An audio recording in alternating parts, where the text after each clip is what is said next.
In a sweeping move reflecting deep changes at the top, Verizon Communications is laying off more than 13,000 employees, marking the largest single round of job cuts in the company's history.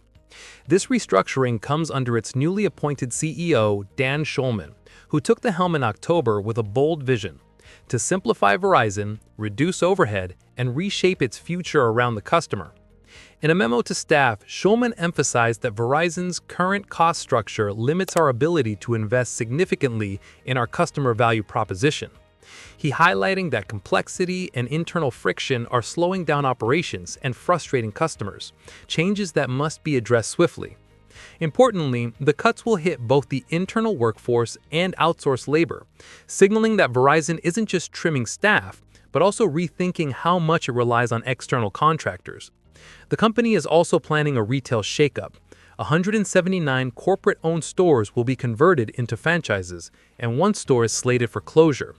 Amid the layoffs, Verizon is launching a $20 million Reskilling and Career Transition Fund to support affected workers. CEO Schulman frames this not as a side benefit, but as part of a deliberate shift. As we enter the age of AI, employees will need to retrain, adapt, and find new opportunities. Notably, Verizon says these cuts are not being driven by its own use of artificial intelligence, rather by the need to cut costs and streamline operations. This restructuring comes at a critical moment for Verizon. The company has faced rising competition from rivals like AT&T and T-Mobile, particularly as those companies have aggressively expanded and offered compelling customer plans. Moreover, recent financial data shows erosion in Verizon's postpaid subscriber base.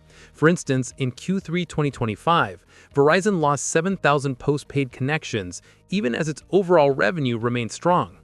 Schulman's approach suggests he sees this as a reset, restructure, and realign moment. He argues that Verizon must become faster, leaner, and more customer-centric. With this major workforce reduction and a commitment to investing in employee transition, Verizon hopes to emerge as a more agile and competitive player in a rapidly changing telecom landscape.